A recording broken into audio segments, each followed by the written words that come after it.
A very good afternoon, everybody. Today, in this session, we have an introductory presentation by a group of semester 4 students. And this presentation is on a novel written by Arundhati Roy, The Ministry of Utmost Happiness.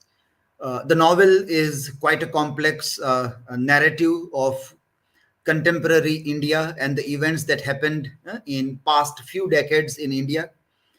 It is a kind of a continuation in the line of Salman Rushdie's Midnight's Children, the wide narration of a nation, and along with that, some characters, some imaginary characters are living their life, and some things are happening in their life which are connected with the real historical events that the nation has lived there.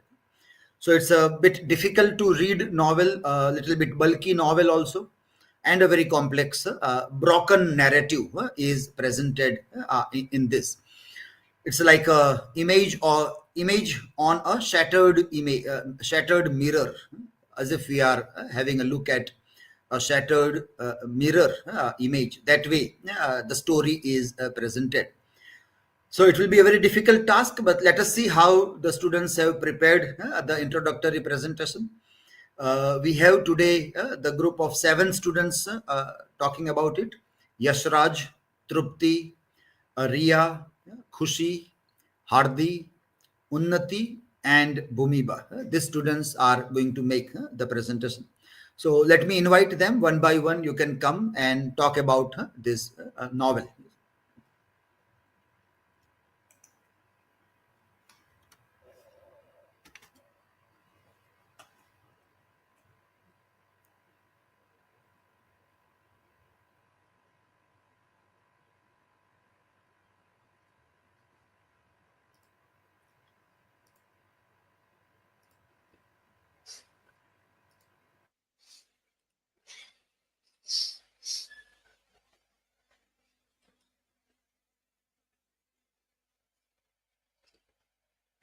Hello everyone, good afternoon.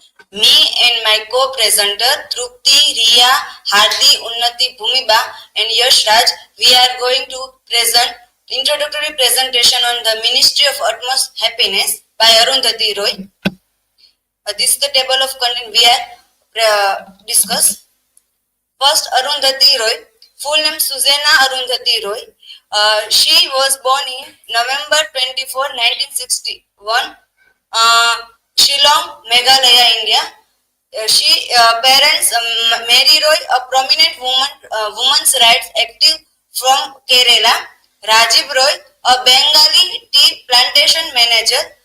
She raised in a multicultural environment. Roy's upbringing was shaped by her mother's activism and strong feminist ideals. She moved to Kerala at a young age and later to Delhi. She studied architecture at the Delhi School of Architecture and later worked as a production designer. Early in her career, she worked as a production designer in films and television. Her screenplay, in which Annie gives it those won the National Film Award for the Best Screenplay. Social causes. She advocates for marginalized groups in India, anti-globalization, environmentalist, human rights activist. Controversy. She faced arrest and contempt charge for criticizing the Supreme Court and corruption charges. Influence. One of India's most renowned contemporary writers and activist, voice for the oppressed. She's first novel, The God of Small Things, 1997, won the Man Booker Prize in 1997. Literary style, known for her poetic prose and unconventional narrative style. Political activism, she outspoken critic of India's social injustice, nuclear policy, Kashmir conflict, environmental issue. Major non-fiction work, first The Cost of Living, published in 1999. Second, The Power Politics, 2001. The Algebra of Infinite Justice, published in 2002. Fourth, Listening to Grasp for. published in 2009. She won many major awards. First, the National Film Award for the Best Screenplay 1988, second Booker Prize 1997, third Lenne Cultural Freedom Award 2002, fourth Sydney Peace Prize 2004, Orwell Award 2004, Sahitya Akademi Award 2006 decline, 7 Norman Mailer Prize 2011, and last Pen Pinter Prize 2024. Novel The Ministry of Utmost Happiness. Key fact: full title The Ministry of Utmost Happiness. When written 2002. Novel written in Minnesota. Novel published in 2017. Novels literary period contemporary postmodern. Genre was post-colonial literature, magical realism, political literature, realism. Setting in India. In the novel, climax to see Tilo moves into Jannat house funeral services to raise a baby with the Anjum. The novels in antagonist of the Indian government. In the novel, a point of view of first and third person. The novel, historical and cultural context. First, what inspired by the novel? The Ministry of the Utmost Happiness was born out of the Roy's deep engagement with the India's socio-political landscape over 2 decades. The novel reflects her observation on marginalized community, include hijras, transgender individuals, Dalit, Muslim, and disenfranchised. Roy drew inspiration from the Kashmir conflict, communal rights, and her encounter with the grassroots activists, connection to the historical and social event. First, Kashmir conflict. The novel portrays the decades-long political strife in Kashmir, highlighting the human cost, militarization. Second, communal rights and religious intolerance. References to events like the Gujarat riots underscored the growing secularized violence in India. Caste and gender. Roy's waves of Dalit oppression, gender identity struggle, and the societal exclusion to critique systematic inequality and last cultural significance. The novel celebrates the India's diversity while critique its deep seated inequalities. It redefines the idea of a nation by giving voice to the voiceless and embracing pluralistic identity.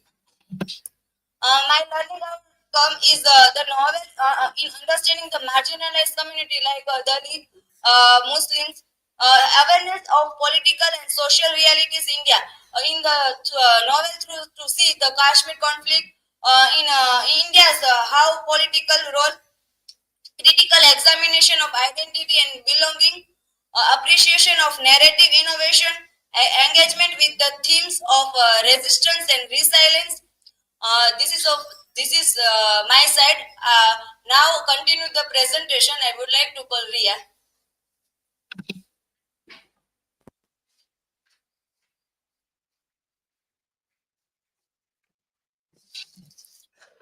Thank you so much, Khushi, for providing background information. Now, let's delve into the narrative technique by Arundhati Roy.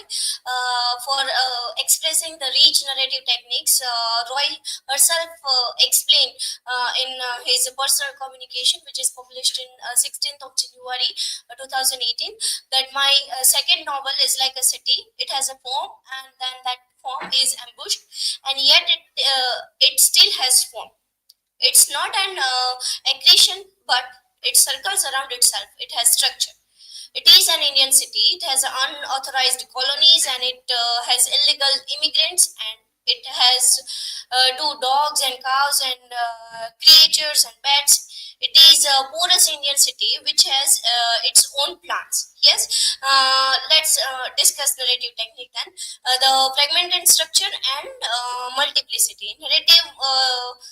The narrative resembles a city described as having unauthorized colonies and illegal immigrants. And Joy also mentioned this quote in her in the article, that how in a way Roy expressed these unauthorized colonies and illegal immigrants and all these things, and in a way porous and sprawling nature.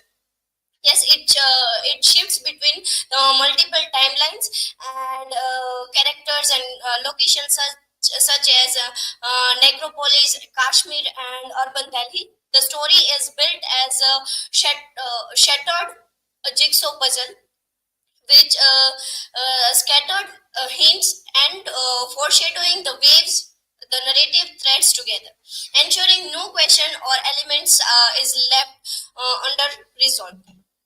Yes, multiple narrator and perspective that we also find in the Ministry of Happiness. The novel alternates between third person omniscient narrative and the first person perspective.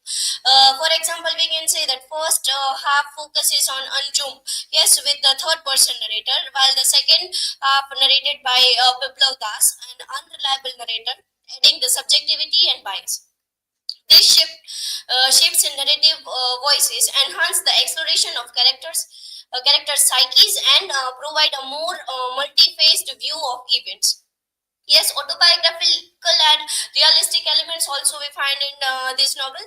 Roy blends fiction with element of reality, such as the depiction of political leaders resembling real figures. The character's life also reflect autobiographical times, like the Tilottama's character, who in a way shares the traits with the Roy somehow. And the language play and humor also we find in this novel, that the word play and puns and phonological sensitivity in a way introduce humor and satire, as seen in the lines like "This is democracy or demon crazy." Yes, Roy critiques the trivialization of serious issues through the deliberate language choices and the use of euphemisms. Yes, in continuation, we can see that the narrative incorporates the epistolary elements too, and the stream of consciousness passages and pamphlets and news articles and hospital records, photographs, and poems. And these diverse media forms enrich the narrative texture and highlights the novel's socio-political commentary. Yes, the text uses the foreshadowing to connect the desperate storylines, such as the significance of Miss Jebin, who links the dystopian and utopian health of the narrative, and parallelism and metaphor are also in a way employed to emphasize the themes such as systematic injustice, and to connect characters' personal struggle with the broader socio-political realities. And in a motive is Roy's maneuver of empathy, evident in her inclusion of marginalized voices and perspectives. The narrative campaign, the underprivileged, and reflect their resilience through the Anjum's creation of utopian space. Despite its fragmented style, the novel also ensures to closure by answering a question raised earlier, and tying loose ends, such as the rise of Jannat's guest house. This all the information I've taken from Anne Joy's article, and the article also in a way very well explained the complex narrative technique of Arundhati Roy, that how Arundhati Roy in a way narrates the story, that story within the story, and all these kind of diverse media forms and all these things. But at the end, she in a way wonderfully close all these questions, and we have a conclusion, right, in a very humorous and a very effective ways. So my learning outcome through this is complex narrative structure. Through this, I can understand and appreciating multi perspective, exploring the realism and biographical elements, examining the language and humor in storytelling, understanding the intertextuality and mixed media, develop the analytical skill to evaluate the complex literary works, and the role of narrative choices and the conveying the socio-political themes, and last but not the least, enhance the empathy by engaging with the diverse and marginalized perspective in storytelling. So that is it from my side. Now for further discussion, I would like to invite Trupti Naik.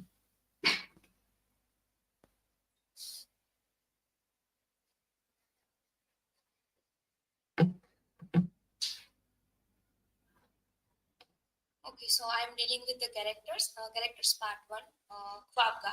Khwabga is a place where all transgenders live. The protagonist of the story is Aftab and Anju. The Aftab, when he was born, he considered as a boy, but later on she or he find that he is a transgender. Aftab, a son of Jahanara, and his father is Mulakat Ali. He is a Hakim, and his mother is Jahanara Begum, mother of Anju. Alhambaji, midwife of Mulakat Ali. Iman Ziauddin, he is a blind Iman, and his Anjum's mother, Jahanara, he took Aftab to the Iman Ziauddin Masjid for his solution. Kulsumbi, he is a ustad of Khwabga. He is a transgender and he is a leader of that Khwabga. He has a power of that transgender community. There is also other characters like Bombay Silk, Mary, Gudia, Bulbul, Razia, Zaida. Zaida is also friend of Aftab, who lives in Khwabga with her in Khwabga as a transgender community. Nimo Gorakhpuri, Bismillah, who is Bimla, and Zainab, a child, later on marries Saddam Hussein. Part 2 characters, graveyard or Jannat or guest house. Zakir Mia. Zakir Mia is an older Muslim man and a friend of Mulakat Ali, with whom Anjum travels to Gujarat to go an important Muslim shrine for Zainab's ill health. Later on, the contractor Gupta. With the contractor Gupta, Anjum become that opens Jannat guest house, and Dr. Azad Bhartiya, who is one of from protesters. Saddam Hussein. Saddam Hussein is a low caste man. Then later, he is actually a Dayachand and wanted to take a revenge of his father. And he is the first man who is a permanent guest of that Jannat guest house. And he later on, he and Aftab, they later start a business. Sherawat is allegedly blamed for murder of Dayachand's father. Part 3, Kashmir and Dandakarani. Biplav Das Gupta. Biplav Das Gupta, he is a Brahmin and then bureaucratic for Indian government, and he is also addicted with alcohol. Tilotama, he is a friend of Musa, and Nagraj marries then Biplav. Nagraj Harihara, he is a journalist, and Musa Yeshvi was involved in a terrorist activities. These 4 characters, Biplav, Chitrarupa, Tilotama, and Nagraj, they both were friends in school, and they both are in the same school and college. Then Arifa Yeshvi, he is a wife of Musa. Jabin the first, who died in the novel. Captain Amrik Singh, who is known for his murder and torturing the people, and he killed so many people. Jalib Kadri, who is a human rights activist, and Lavlin Singh is a wife of Amrik. ACP Pinky Sodi. ACP Pinky Sodi, she is the only one character in Indian Army, and she is known for that brutal interrogator. She is torturing so many people. And Balbir Sodi, who is Pinky's brother. And Revati, mother of Udaya.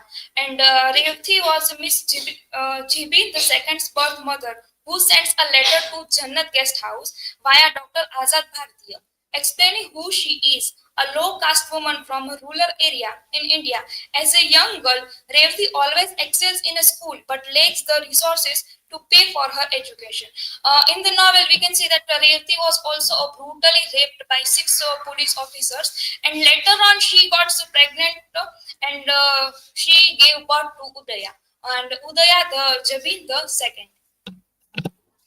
Learning outcomes. The novel emphasizes the symbolic importance of space, such as a graveyard in connecting characters and themes. The novel deepens understanding in India's history, including events like the Kashmir conflict and communal riots.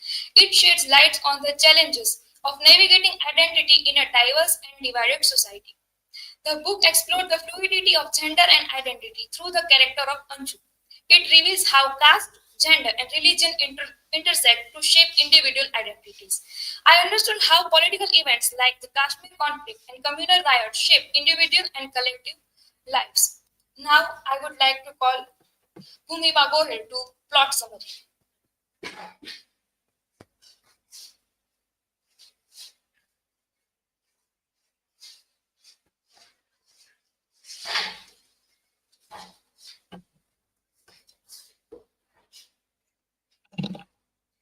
Hello everyone. So let us begin with the story of the novel. Now it's a very complex narrative and there are many stories, many backstories of certain characters. So I'll try my best to explain it. Okay, so we start with the very first chapter. Where do old birds go to die? So this is a question, and the novel starts with this woman sitting in a graveyard. And her description is like this. I would like to read a little passage from the book as well. That she lived in the graveyard like a dream. At dawn, she saw the crows off and welcomed the bats home. At dusk, she did the opposite. Between shifts, she conferred with the ghost of vultures that loomed in her high branches. She felt the gentle grip of their talons like an ache in an amputated limb. She gathered they weren't altogether unhappy at having been excused themselves and exited from the story. So this is how we begin the novel. So from the very first paragraph, we have this magical realism elements because we are confused that is it talking about a woman or is it talking about a tree? But actually, we later find out that this woman is Anju. And we see that she lives in this graveyard and she has befriended an elderly imam named Ziauddin. And Ziauddin is like a blind person. And they meet daily, they read newspaper together, so that is how they are.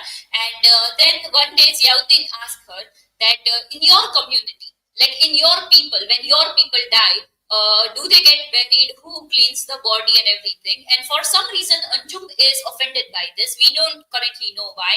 And then she asks Ziauddin that since you don't have eyes, then when somebody mentions colors, what do you see? And so Ziauddin is also offended by this. And here Anjum asks this question that you are an imam. So tell me, where do old birds go to die? And this way, the interaction ends with both of them being offended at each other. But they are good friends and both of them are actually lonely. So Anjum knows that he will come back tomorrow. Now, the second chapter, we are introduced to, the chapter title is Khwabda. And here we are introduced to Jahanara Begum and Mulakat Ali. They have their fourth child and they have like 3 elder daughters. So they have been waiting for a son for a long time. And they had already decided that if they have a son, they will name him Aftab. And when this Aftab is born, he is actually born with both male and female genitals. And when Jahanara Begum finds out about this, she is completely shocked and she does not know what to do. And she has this series of thought that in Urdu language, every word has a gender. And not only people, even non-living things have a gender. But so what would be the words for my son? And then she thinks of 2 words, that is Hijra and Kinder. And then she thinks that these 2 words do not make up an entire language. And can anybody live outside of language? And she's very troubled by all of this. And then she visits the Dargah of Hazrat Sarmad Saeed. And here we take a break from this and find out about the story of Hazrat Sarmad. So he is basically he was a follower of Islam, but he used to say that I have not yet discovered Allah. So I would not say like all the prayers in vain. So he was the symbol of finding spirituality and everything. And he was presented in the court of Aurangzeb, and King Aurangzeb actually executed him because he was not able to recite a specific prayer from Islam. And after the story, we see that Aftab is growing up, and there is this identity struggle. And then he one day sees a woman walking past his house, and he sees that he's not actually a woman; it is a transgender person, and they live at this place called Khwabga.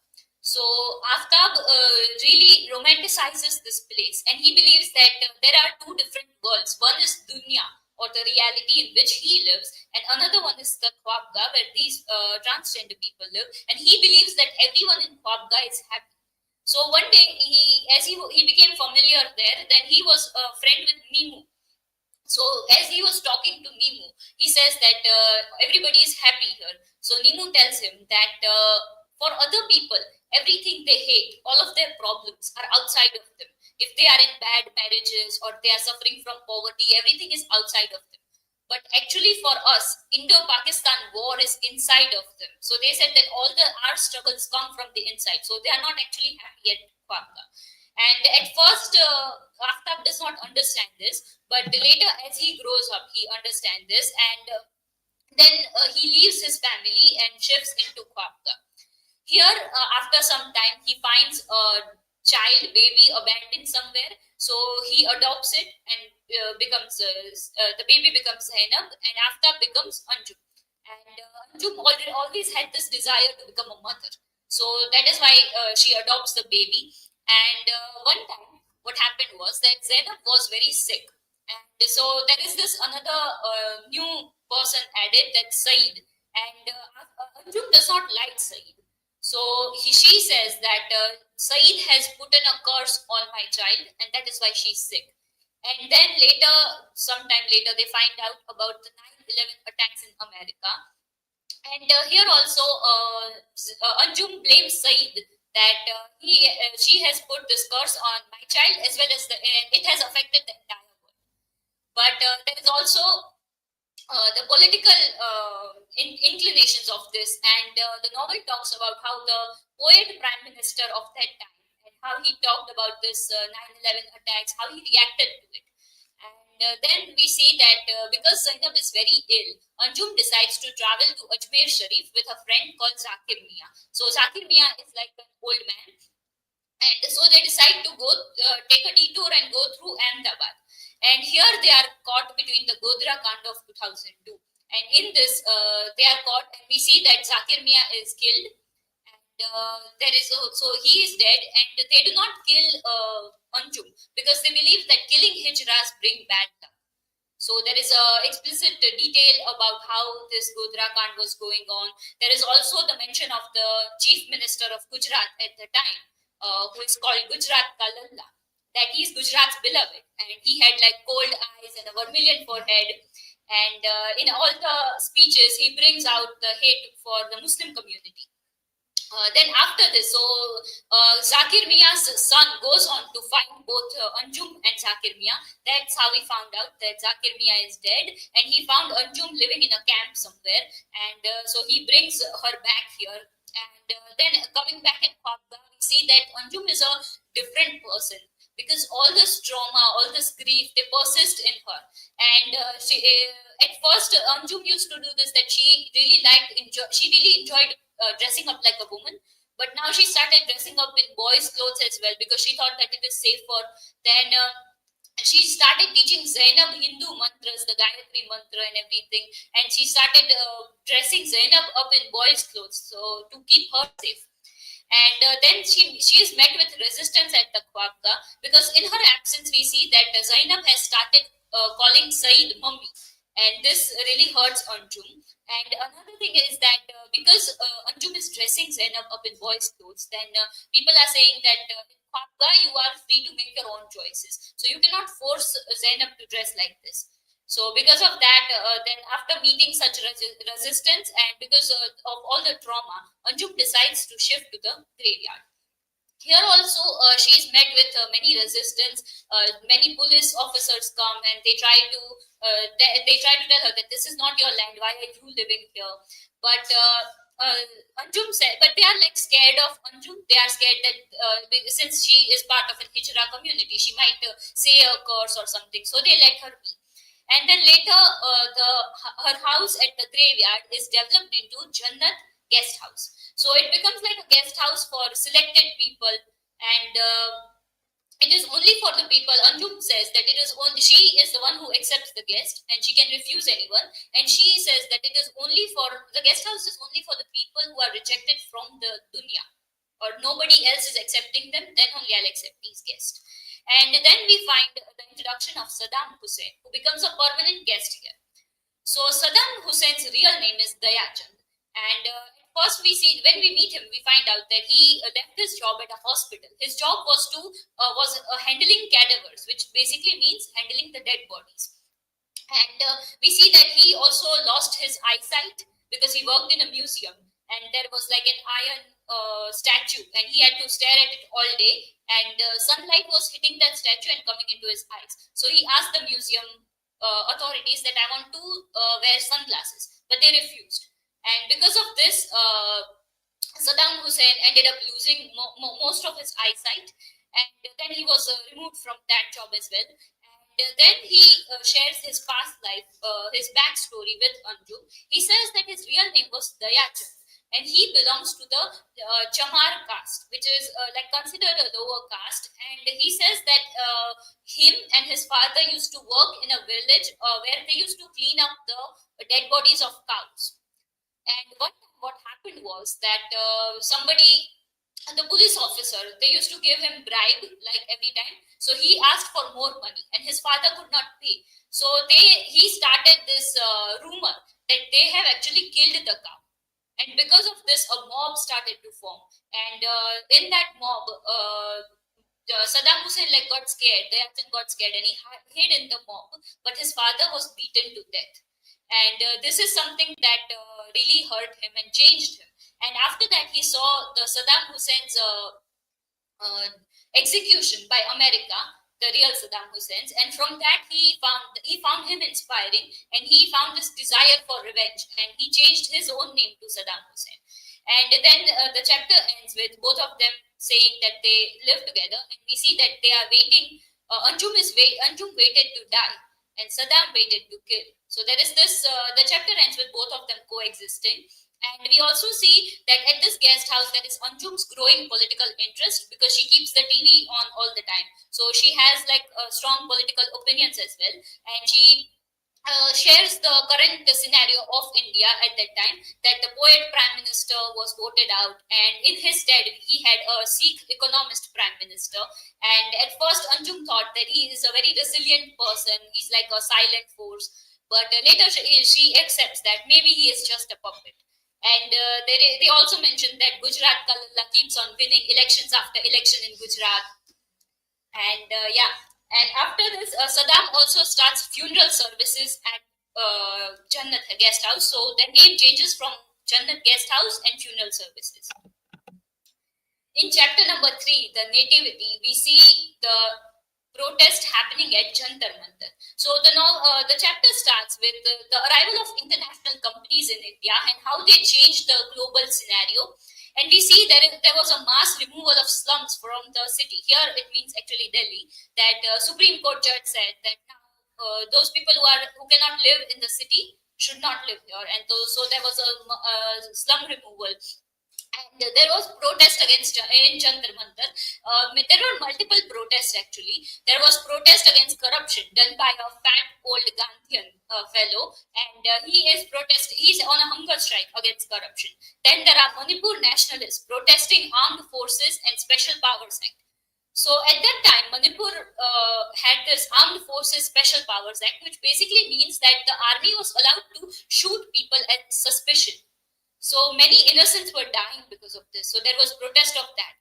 Refugees from Tibet were also advocating for their country's liberation, and there was protest of Association of Mothers, which is basically that the people who were missing in Kashmiri conflict, their mothers were also protesting. But we see that media coverage is not given to everyone equally. So the protest against the corruption that is done by this old Gandhian fellow, it is very much popular, and we see that all the political parties are backing that protest, but nobody is paying much attention to these other protests, which are also very real issues. So here we see how political media also gets. And Anjum decides to go and join these protests. She wants to see, then she brings along Saddam, Nimu, then Ustad Hamid, who is actually the singing teacher of Anjum, and Ishrat and everybody. So she says that let us go, we'll learn something. And here she finds a baby, and here we find first the appearance of a baby who is the color of the night and does not cry. And we see that the appearance of this baby is like that. So there is not birth, it is shown like an appearance. So it was not on the footpath like a few minutes ago, and after that it was there. So that is how it is described. And then Anjum, so there are many people at that, and the baby is found near the Association of Mothers. So Anjum decides that she should adopt the baby.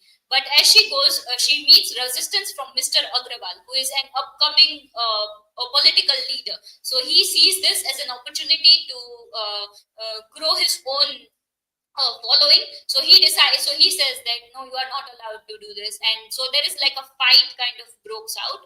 But Anjum is very good at speaking. So she is not.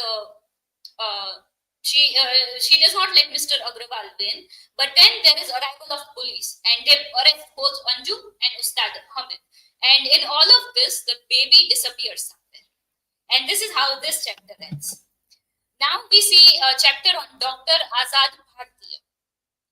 Now this guy was also protesting at Jantar Mantar. He was protesting from the last 12 years. He was on a hunger protest, and so he used to eat only the minimum amount that he needed for sustenance, and he used to publish many papers on different things he used to protest on. And we see a little bit of his backstory as well, that his original name was not this, but he kept this name like Azad Bhartiya. And he says that in Azad Bhartiya, you would see in a car or in their home, in the luxury of their home, in shopping mall somewhere, but instead they are doing hunger strikes here. So it was a very symbolic meaning. And Dr. Azad Bhartiya is also very educated as well. He has like a BA in history, he has 2 master's degree, and a PhD is pending. So there he is waiting, and he is the last person who saw the missing baby. And so police come and interrogate him that where is the baby? And he says that yes, the baby who had 3 mothers. And so he does not give them like a proper place of where the baby is. Even police also hit him, but he does not give his name. Then another chapter begins, the slow goose chase. Now I would like to remind you guys about the phrase, the wild goose chase, which basically means that running after something very futile. And if you are doing a wild goose chase, then you don't get anything. So we see the slow goose chase, which is Saddam and Ishrat, and they follow an auto rickshaw. And at first, this is a mystery of what are they following. And this chase takes them around Delhi. And here we see the class differences in that time. So they observe that they start from this Jantar Mantar and they go to a very rich area. And they say that here people, they have cars for their dogs and gardens for their cars. So they see, and where they came from in the hospital, they don't even have enough room for patients, serious patients. And here people are living in such luxury. So we see the class difference. And after this goose chase ends, we find the introduction of Tilotama. Now she is a very mysterious character. And we only see that she goes out from the auto rickshaw. And we see that she has a baby. So there is the speculation that the disappeared baby is with her. Now there is another very short chapter called Some Questions for Later, which basically puts some question that the baby seal, will it remember its past? Will it remember the forest in which it was born? Will it remember its mothers? Or will all of these memories wipe out? So this is a small question. Then we begin our chapter on the landlord. Now, this is the first chapter that is done in first person narration, and we find out later that the narration is by Biplab Das Gupta. He is like a bureaucrat in Indian government, and he is the landlord of the tenant. So the Tilotama was living on the second floor, and then that entire building is owned by Biplab. And Biplab goes into a flashback and tells us about how he first met Tilotama. So they knew each other from college days, and they were in a play together. So Tilotama was like a set designer, and Biplab was a part of the play. There was another. We are introduced with a few more characters called Naga, Musa, all of them, and we find out that all these three people they liked Tilotama, but Tilotama only liked Musa, and we later see that Musa was originally from Kashmir, and then after their college ends, their relationship breaks up. And when Biplab sees Tilotama again, he finds out that she has married Naga, who is working as a journalist in Kashmir. So, but Naga is actually not a very faithful journalist. He's working from the side of these, but he's actually secretly employed by the government. Biplab, so we see the flashback on how Biplab again meets Tilotama. So he we started that he's a bureaucrat. So he gets this message from Major Amrik Singh. And Major Amrik Singh gives him this message that he has in his custody the Tilotama. So Biplab saves her, and he sends Naga to save her actually. And then he thinks that, and after some time they get married. So it is like a bittersweet thing for Biplab, and he thinks that he's responsible for this marriage. And then 4 years later, Tilotama comes to his door, and she has divorced Naga, and she says that Naga wants to rent an apartment. So that is how we meet. Then in the present moment, Biplab is going through Tilotama's things, and she has like many documents. So he's checking out that what they are. And they are very strange documents. They are stories of people from Kashmir. And there is also the story of Major Amrik Singh. Now, he was a very violent police officer, and there were these rumors that after he killed somebody, and Major Amrik Singh was saying that he didn't kill somebody, he was framed. And then he fled the country along with his family. And later they find out that Amrik Singh had committed suicide. So this was very shocking for the people who actually knew Amrik Singh, because he was a very violent man and they could not understand why he committed suicide. But these were the documents with Tilotama. And then as he was going through this, Anjum and Saddam come to the apartment, and they say that we are here to collect Tilotama's things, and if you have any message, tell us. So Biplab does send a message, but Tilotama does not reply, and that is how that chapter ends. And we meet this character of Biplab. So even his name is very interesting, that he's actually a very calm person. But Biplab means revolution, and at first he was very agitated by this name. He wanted to change it, but later he started accepting it, and he as he was working in the Indian government, he called it like symbolic that there is revolution inside the Indian government. Then we begin the chapter, The Tenant. And here we see that Tilotama had like kidnapped a child, which is the same child she found on the footpath that Anjum wanted to adopt. And she has named this child Miss Jabin. And it's actually Miss Jabin the second. So there is also the mystery of who is Miss Jabin the first. And here we see that after the divorce, at first Naga is completely disoriented. He does not know why Tilotama is divorcing him. Then he goes through several documents, and he finds documents of Tilotama's mother's illness. He also thinks that her mother has recently died. So they were not really close at that time. But he thinks that maybe because of that, she's divorcing me. So her mother had like a mental problem. So she was in an asylum. And Tilotama used to go there daily and write all the ramblings of her mother. So this is how, so she has like this entire document on her mother's illness. And we come to know about that also. Here we see the parallels between Tilotama and the author Arundhati Roy herself, because her mother is also like a Christian person and like a single mother and from Kerala. And both Arundhati Roy also studied architecture. Tilotama also studied architecture in college days. Later we see that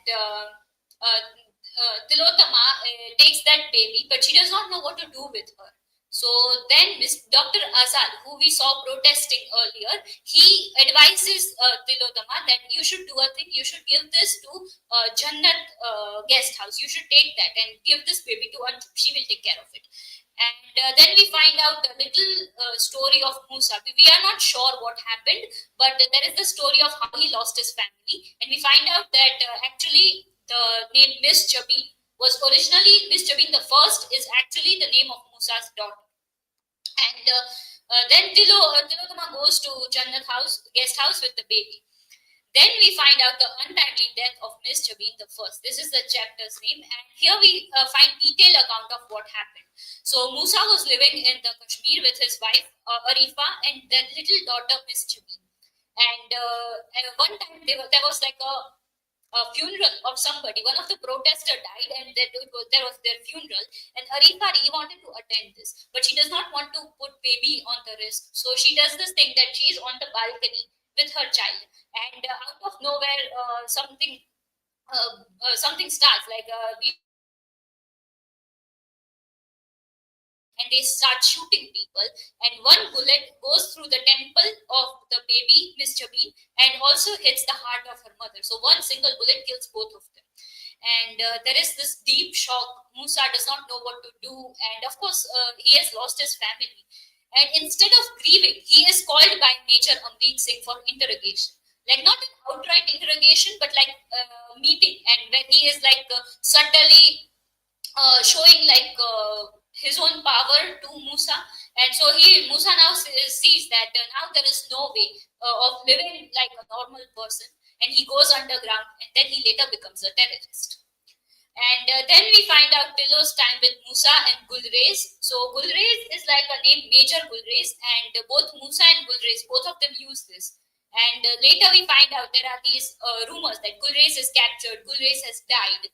And so people don't know that is it actually Musa or some other person. So that is also a little bit of mystery. And we find out Tilotama's time with Musa, and he talks about how all of this happened, how he became a terrorist. And later, when they are meeting somewhere, Musa goes away. And after that, Tilotama is captured by Gulrez. Gulrez and Tilotama both are captured by Major Amrit Singh.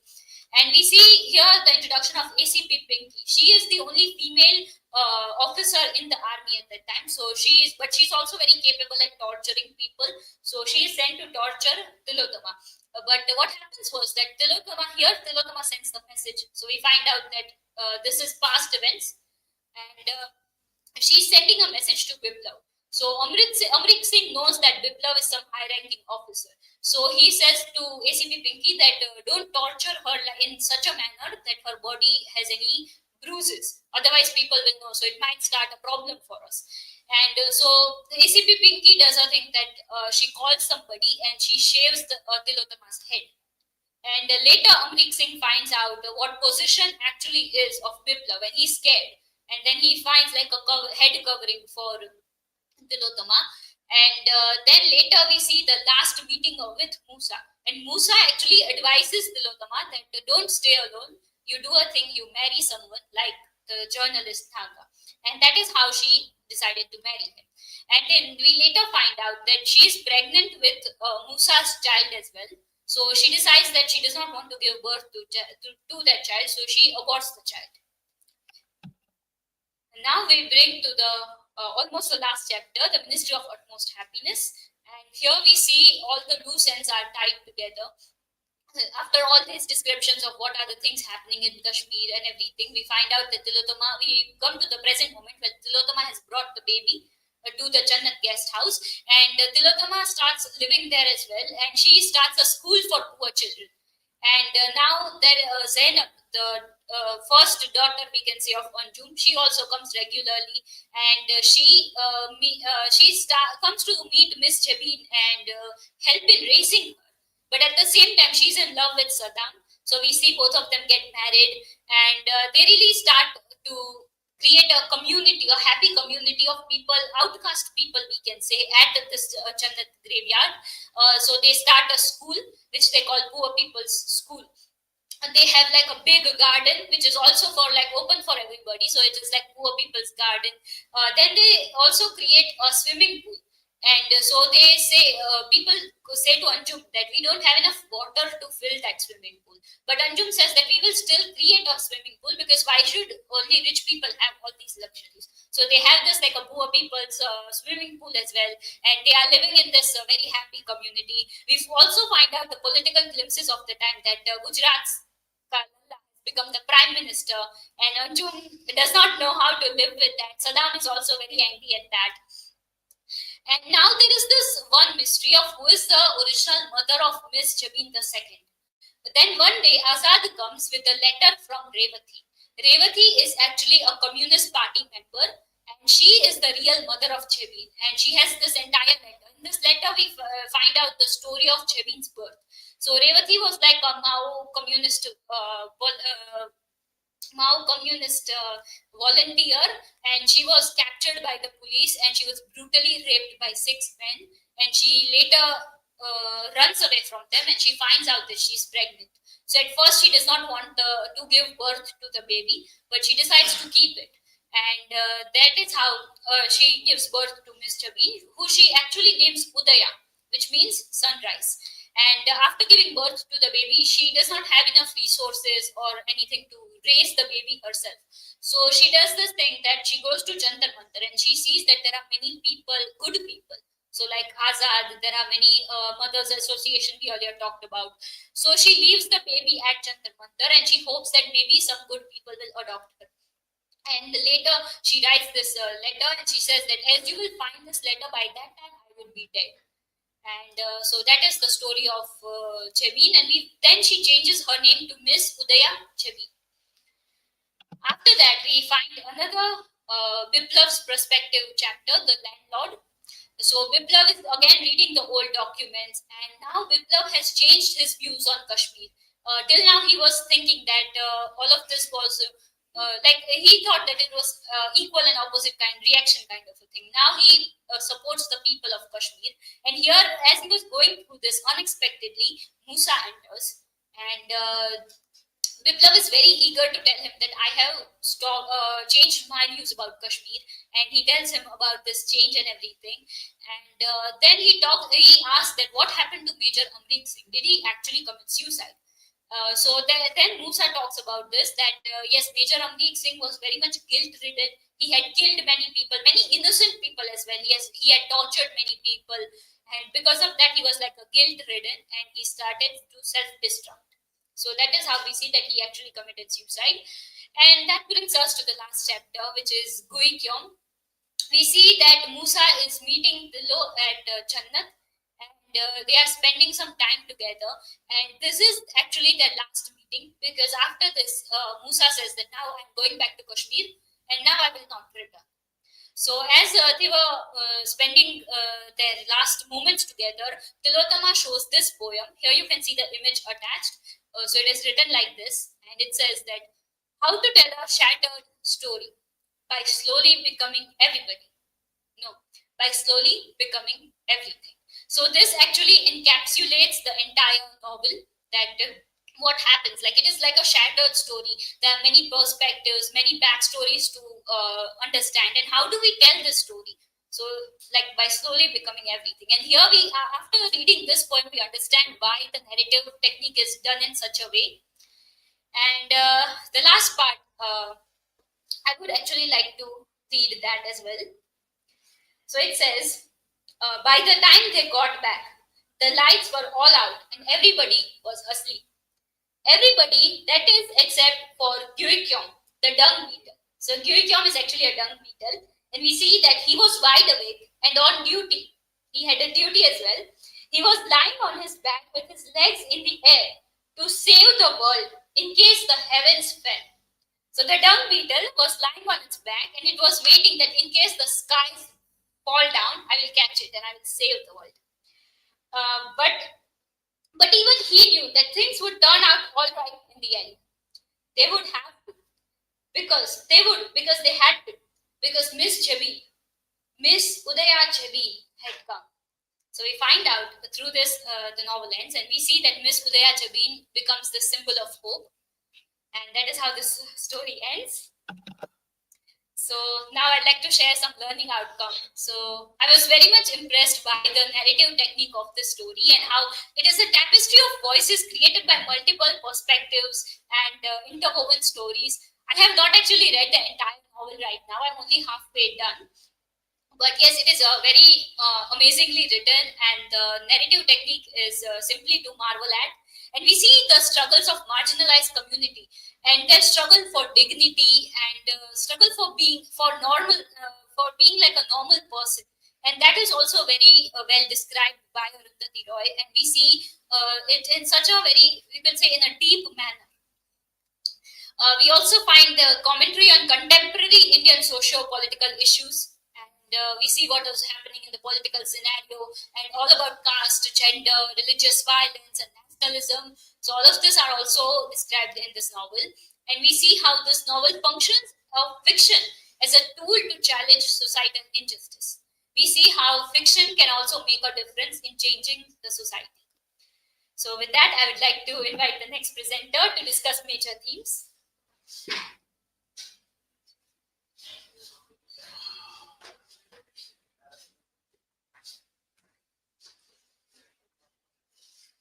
Hello everyone.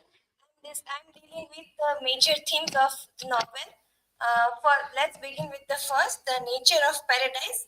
The novel presents paradise as a fragile symbolic refugee for marginalized people, embodied by spaces like the Khwabga House of Dream and Jannat Guest House symbolize the paradise.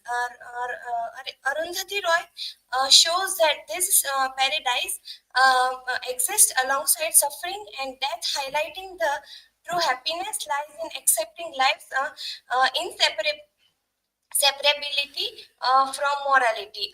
The search of paradise is linked to socio-political struggles, which suggesting a better world is possible but often fleeting and imaging.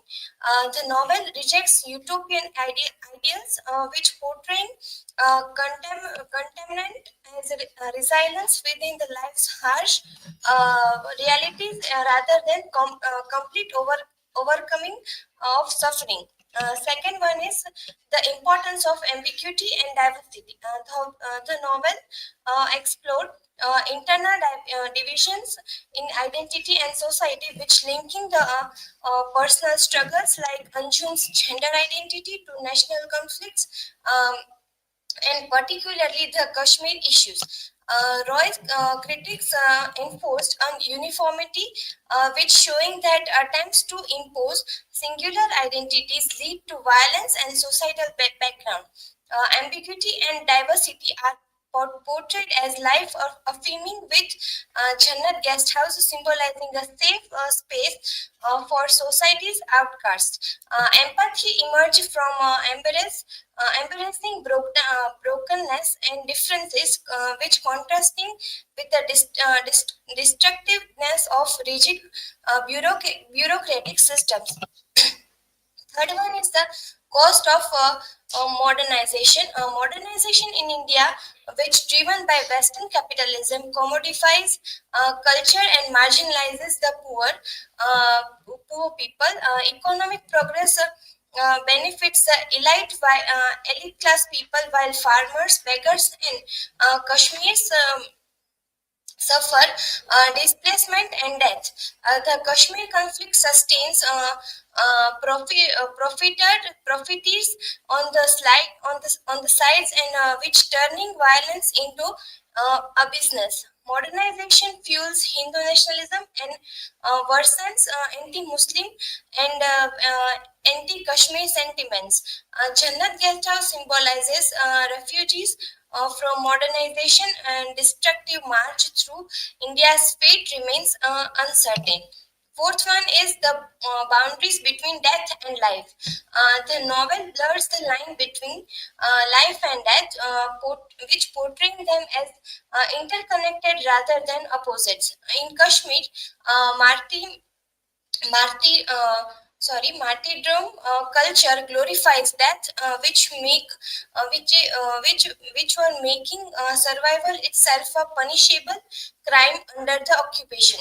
Survivors' guilt affects Anjum and Tilo, who feel haunted by deaths of others and see survival as a curse. Jannat guest house surrounded by death yet full of life, which symbolize healing and coexistence between life and death.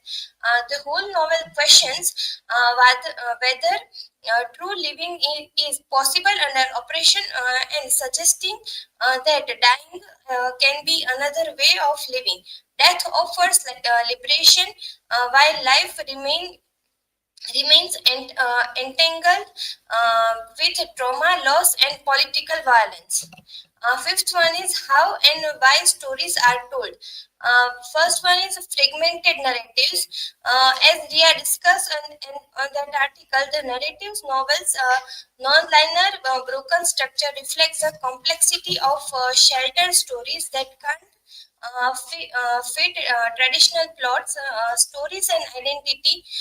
Storytelling shapes personal identity. The character of Anjum rewrites her story to transform herself, which showing narratives can offer comfort or reshape the lives. Power and control are those who in power manipulate the stories and history of marginalized voices, which turning narratives into tools of oppression.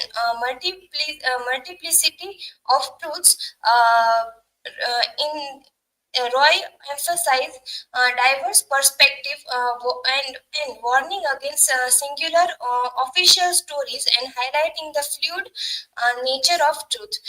Commodification commodification of grief highlights the victims are forced to package their stories as consumable products in a global supermarkets of grief. Narratives as resistance highlighted alternative stories challenge which dominant narratives resisting culture and erasure reclaiming agencies. Sixth one is a social status in contemporary India.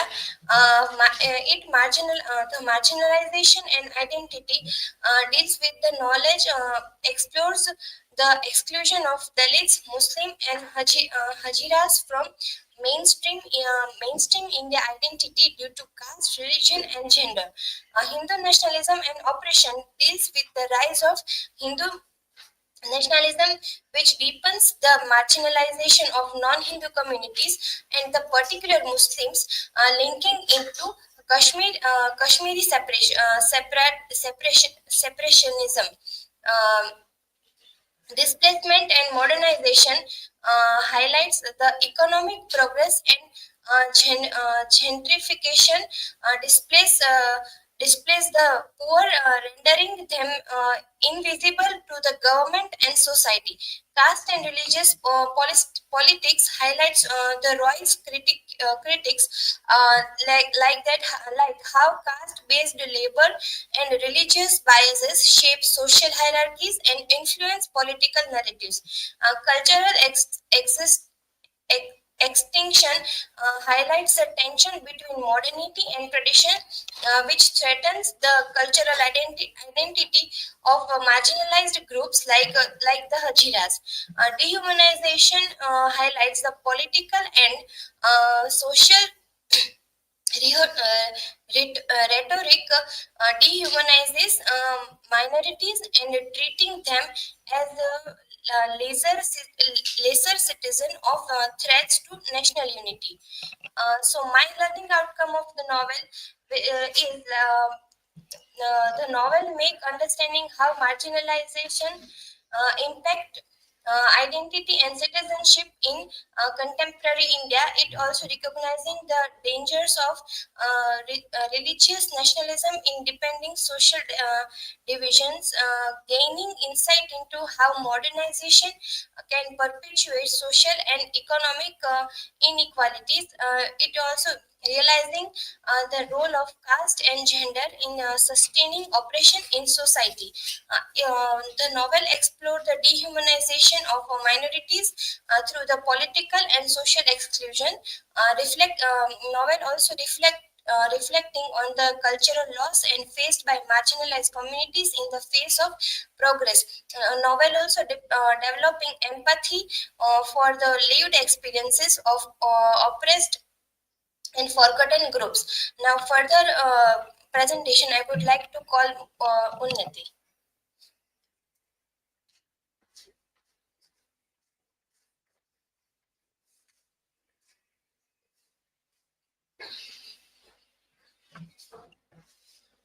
Okay, so hello everyone, I'm Unnati, and I'll begin my presentation with the symbols.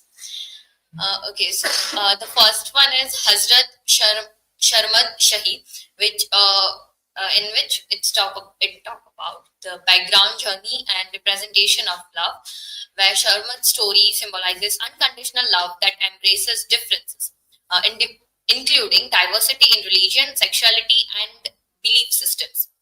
Another next in that only acceptance and diversity refused to recite kalima, this declaration of Islamic faith, despite being seen as marginal or dangerous by society due to his sexuality and unorthodox beliefs. Sharmad's spirit believed everyone at his shrine, like okay.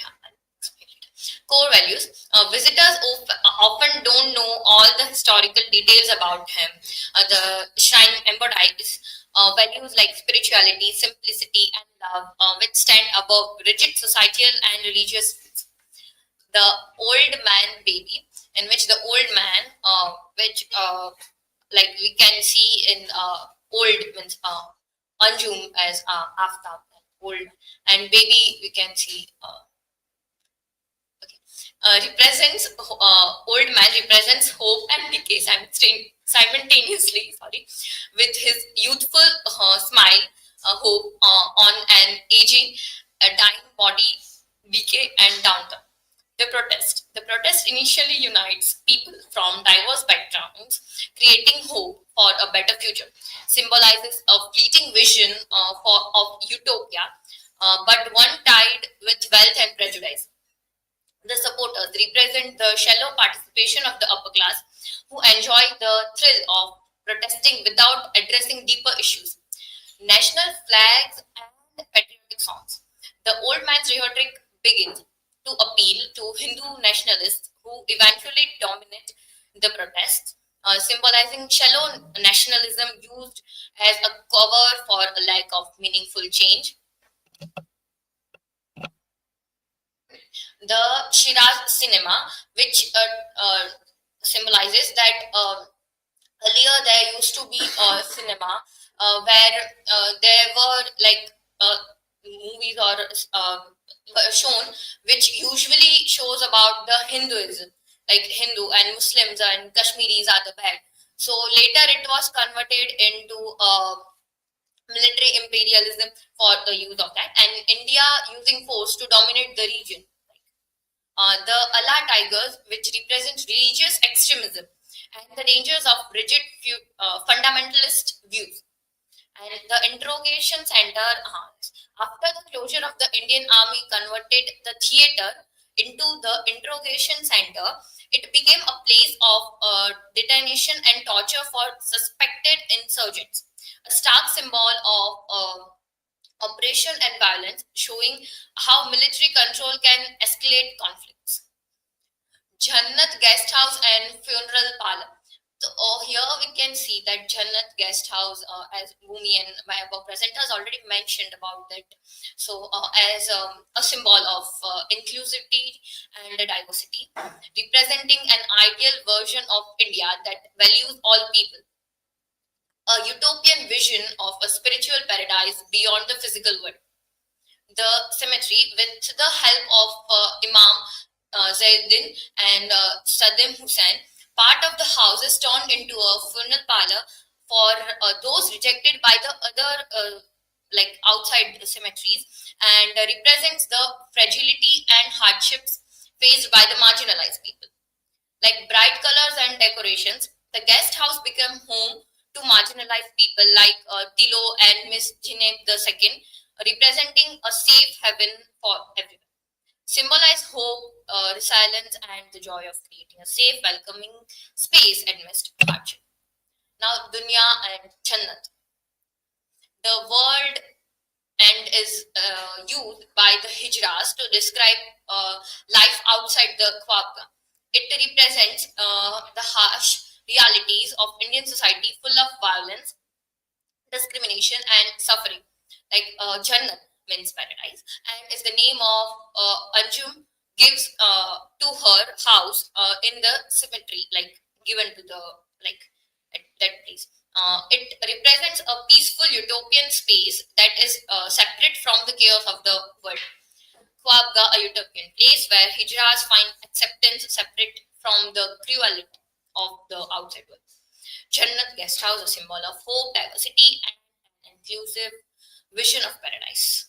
Amrik sings Jannat Express. Here we can see a dark, ironic twist where an officer claims killing militants in his way of sending them to heaven, like a killing and say, like go to Jannat Express type of like a cruel teasing of the idea of paradise, showing how violence can distort even the concept of heaven. Okay, mother reflects the societal rejections of intersex individuals, a reflection of societal pressures and personal struggles, as well as a way to imagine new forms of identity and care.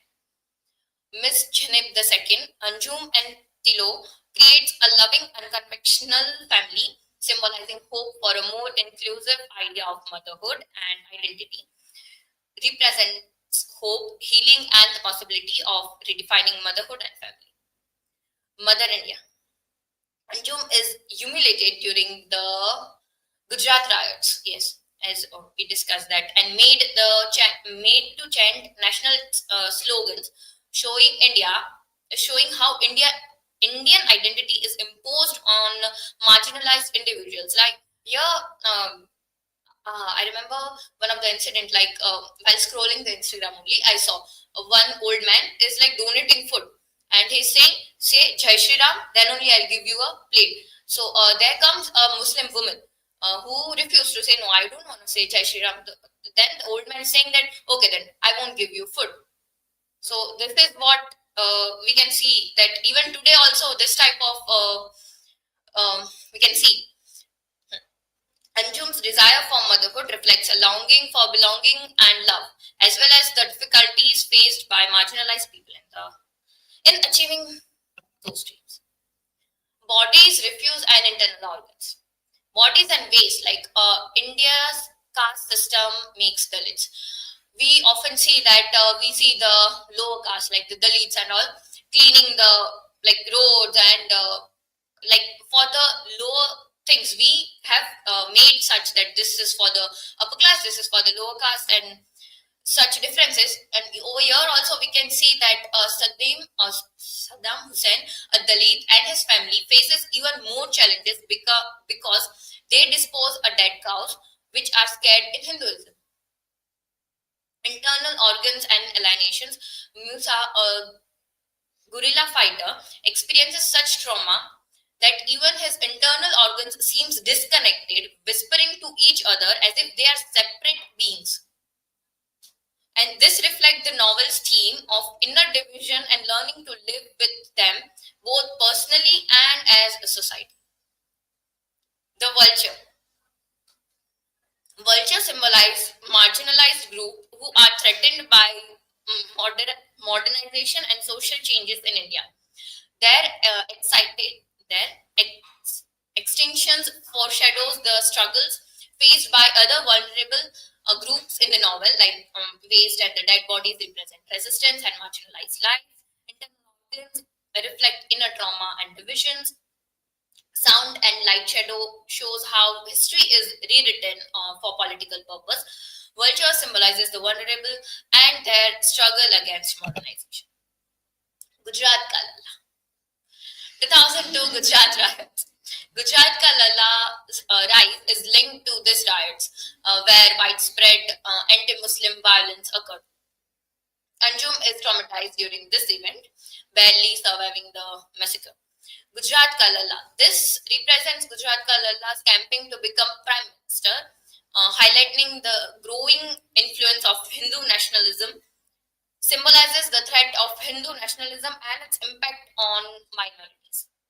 Jannat Guest House, a safe haven for marginalized people, but its safety is under threat as the outside world become more hostile under the Gujarat Ka Lalla's. The dung beetle. Okay, so here, as Bhumi also mentioned in her explanation, that there comes at the end there is a insect which is trying to protect the world. Dung beetle removes waste by rolling dung into balls and burying them. This keeps the earth clean. The buried dung often contains seeds, helping plants grow and contributing to afforestation. The dung nourishes the soil, improving its fertility and supporting deep-rooted trees. Hope for humanity.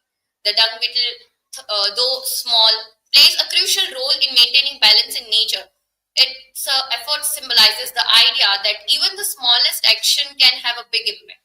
Roy uses this tiny insect to remind humanity that we must learn to work together, respect nature, and avoid self-destruction.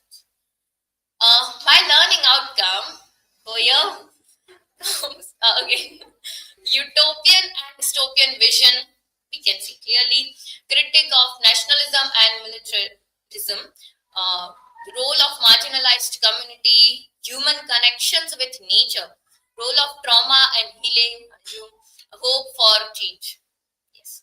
So thank you. This is from my side. I would like to invite Yashraj for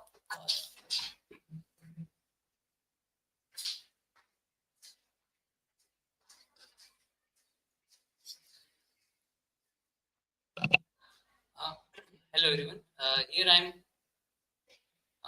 going with 3 articles. The first is personal is political, and the Alchemy of Happiness in Arundhati Roy's Ministry of Utmost Happiness. The Alchemy of Happiness is a book written by the philosopher, Islamic philosopher Ghazali, and in this book he has described to find the happiness in Islamic context. So, when we get to know about the God or supreme power, then we can be a happy human being. So, when we find the God, then we can be true. We can achieve the true happiness. This is the basic concept that is described in the book, The Alchemy of Happiness. The concept of that. Now, in this, Aisa Jadun is trying to see the parallel between the novel and the concept of that. Now, in this, we find the key themes are spiritual transcendence, as we know that finding the God or ultimate power, marginalization, and resistance, as we find in the Anjum's character. Personal is political. Now, we find that the very personal thing becomes that she creates the whole community. So that how it is also become the political, or it is become in the group. We also find the Anjum journey, and we can connect it with the idea of how to get the happiness. So it is like a symbolism, the transformation from the marginalized figure to a unifying force. So at the very beginning, when she was born, and then when she gets to all the tragedies of life. See, the 2002, this Godra Khan, she has lost that man, and she was survived because of that Hijra community. So he or she can heads her own community because of he sees Hijra. He has survived. So that type of thing we find. The graveyard also symbolized becomes the metaphorical paradise for the sanctuary for the excluded, the marginalized people. Faith in God, a spiritual resilience in the source of happiness. In the dialogue between that Imam and this Anjum, we can also find that. Secularism and religious values. We find the secular happiness, material fulfillment, and individual. In the argument, Aisa argues that the Arundhati Roy is like giving that secularism as only a material fulfillment. If you want to be happy from the inside, then we have to go to the God. So that type of thing we find. And religious happiness, we also find the transcendental, based on the self and divine knowledge. When we achieve the divine knowledge, the knowledge of God. Novel critiques the secular neglect and Islamic views on happiness. So in the novel, we find that how the Islam can also be a path of this type of happiness. The post 9/11 context, we find the set against the backdrop of post 9/11 in India and communal violence. How the Islamic community is seen after 9/11 incident, and worldwide how the Islamophobia and hatred are widespread into the. In India, we also find that type of things. It is used in political agenda. So there, this came.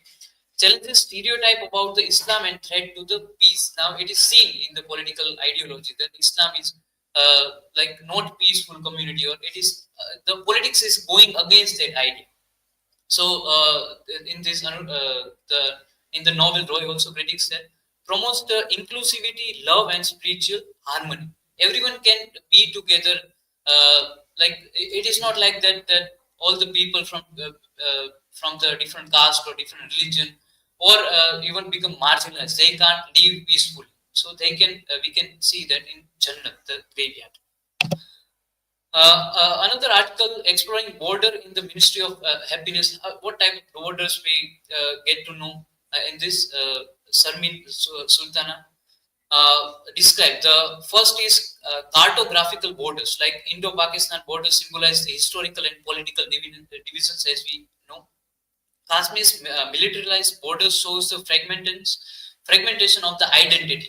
Now we also find the Musa's character. He's a terrorist, and we also get to know about the background story.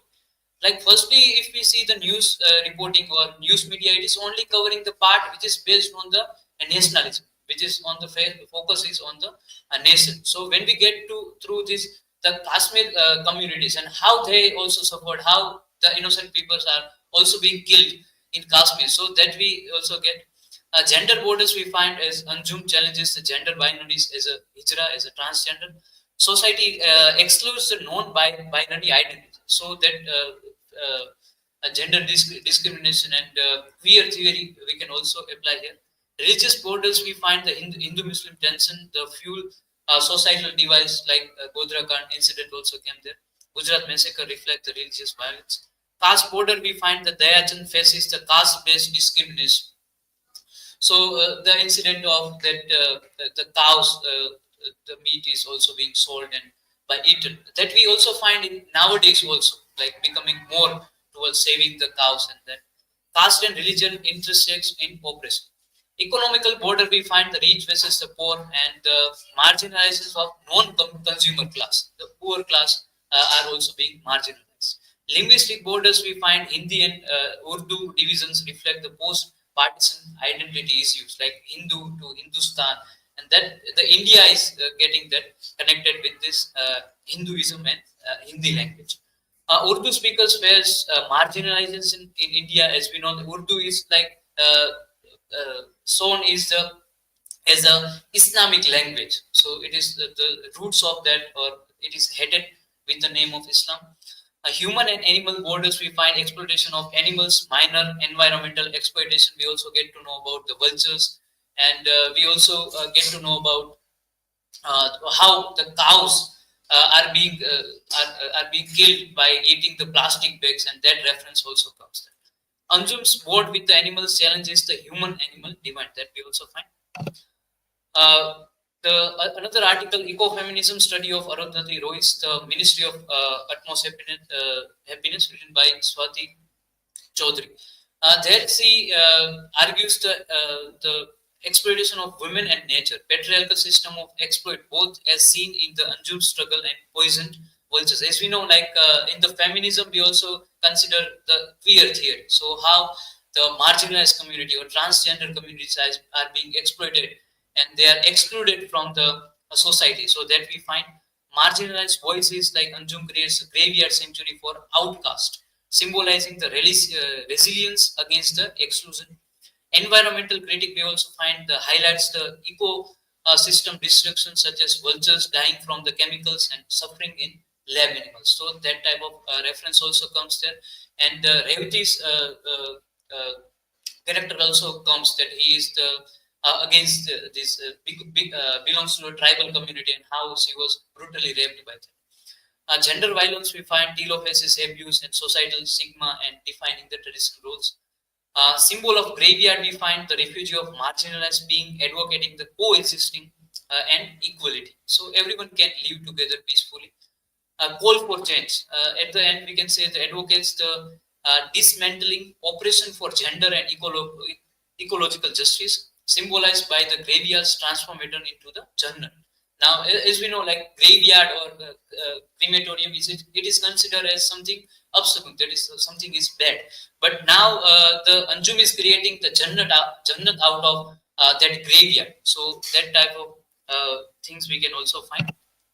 Now, my learning outcome from this novel: first, understanding the mob violence and religious discourse. Now, as we know, like before reading the novel, or like it is in the both side, like from the Hindu's perspective or Islamic perspective, it was there that whatever of us, our religion, we get to know about that more.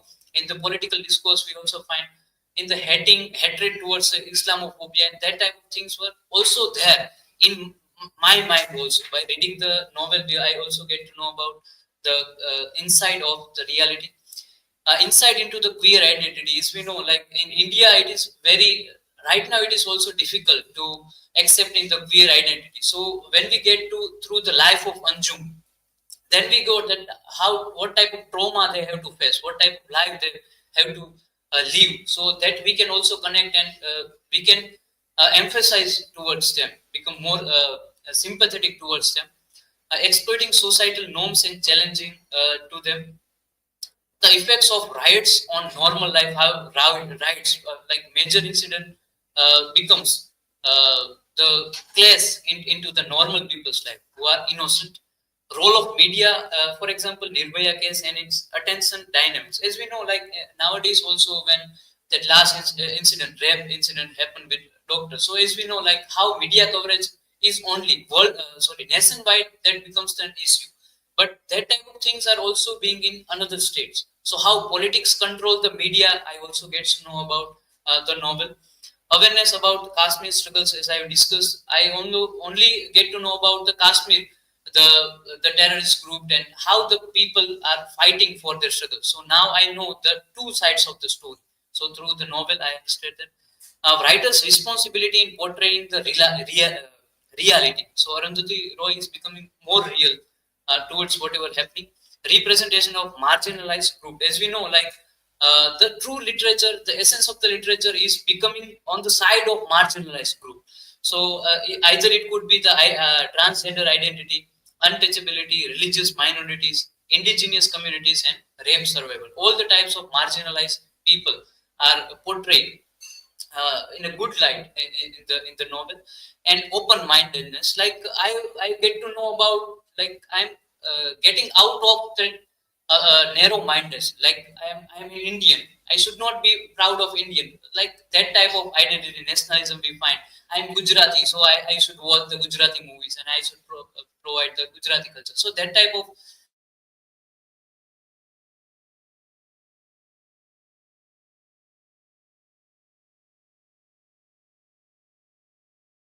thing, these are from our side.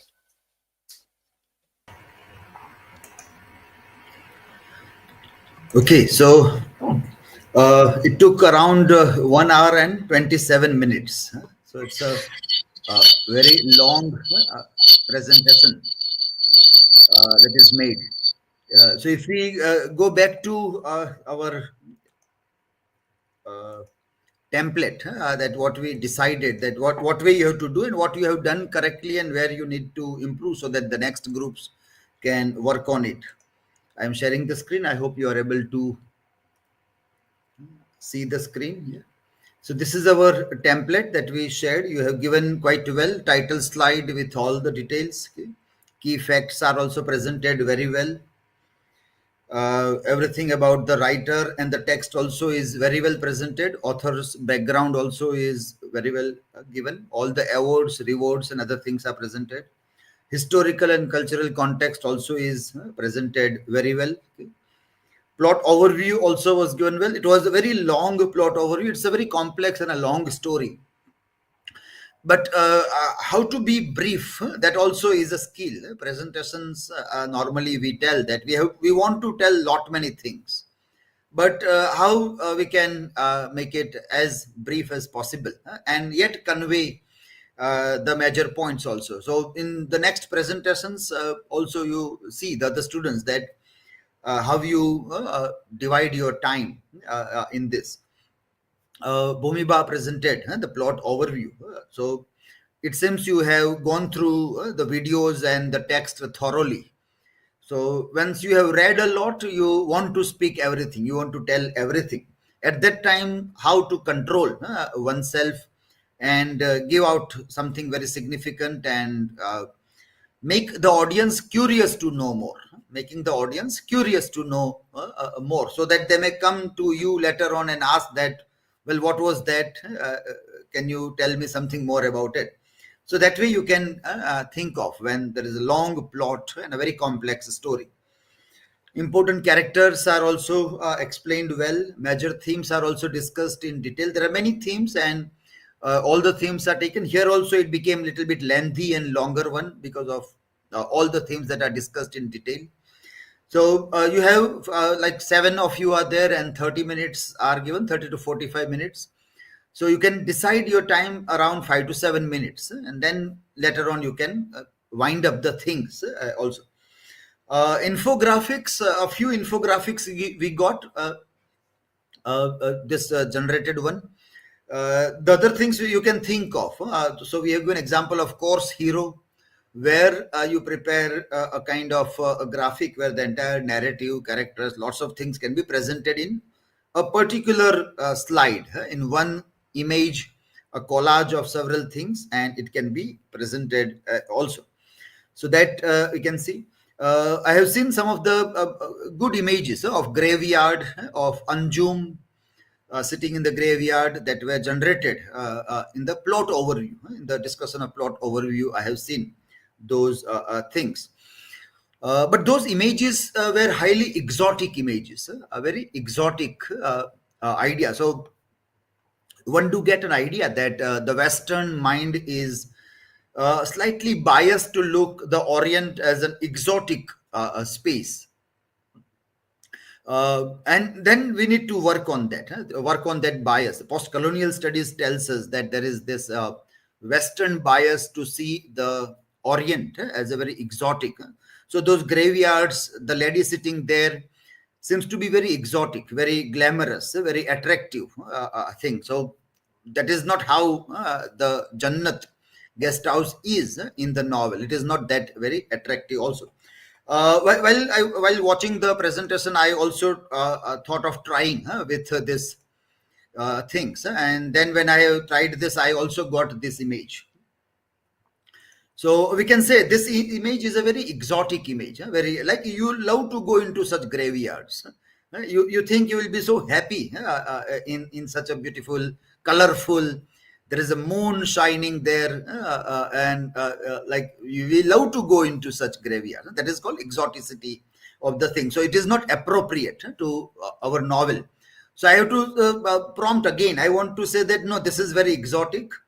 I want in this context make it more realistic. So it made this. But well, this also is very attractive. It's a beautiful morning, foggy morning, and well, you are baking yourself in the sunlight, and it's like a beautiful vacation in Shimla or Manali. So there is still exoticity of this. We want still more real to connect with this novel. So further, and I asked that, well, don't make it. It is still glamorous and exotic. Make it full of dust and heat, a very truly Indian graveyard. And then it worked. And then it gave me something, kind of a thing which I can see. Well, how we make infographics with the help of generative AI, but the first result won't be exactly what the novel conveys, or what is the literary imagination, or let us say from which kind of reality the imaginative narrative has come. That also we have to connect and see the things also. But it was good to see that how we have to work with generative AI and remove that bias, that prejudice of exoticity from the result. But this can be worked out. Course hero idea is a good example to work out on this. Timeline you can present in infographic manner. Character relations can be presented in infographic manner. Then research articles. 3 articles are presented. We want something more. What was our purpose? Is that we want a tabular format, as explained in one of the videos in the given blog. So in this blog, we explained that, for example, this blog link was given to all of you to see this. And in the third video is about this. This third video, step-by-step guide to writing literature review. Now, why this exercise is important? Because this, if you will not do in your dissertation writing, then there will be some problem in your dissertation also. Your literature review will not be up to the mark, or you may not be able to prove that what kind of literature review have you done if you don't follow these steps and keep it handy with you, so that you can show to anybody that this is how I have done a literature review. So these steps are very important for that. So here we say tabular format. The tabular format is given here. Point number 2 is the tabular format.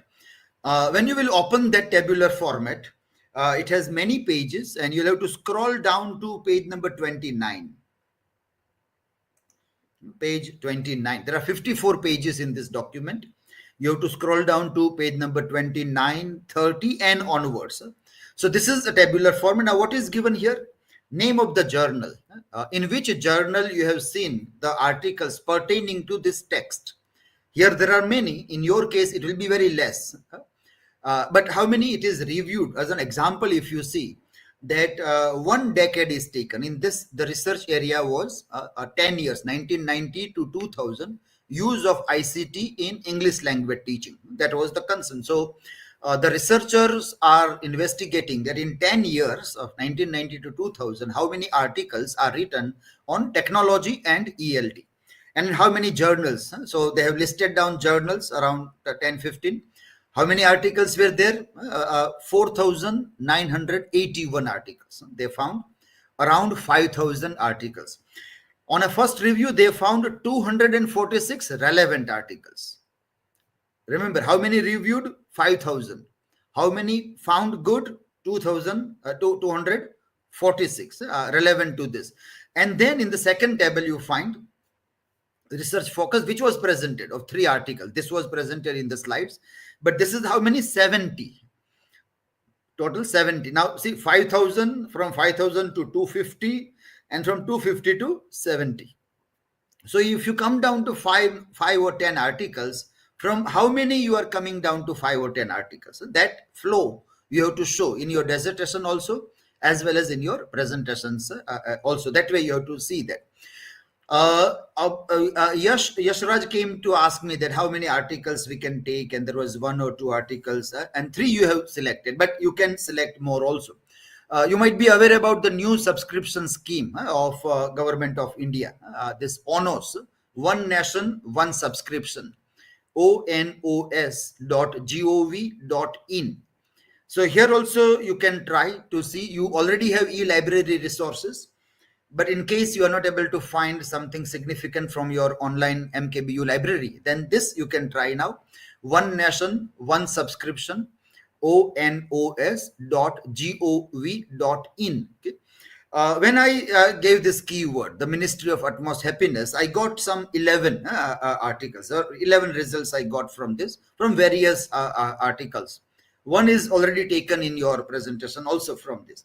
But this also is an idea which you can try to see, are you able to get, and then are you able to open this or not.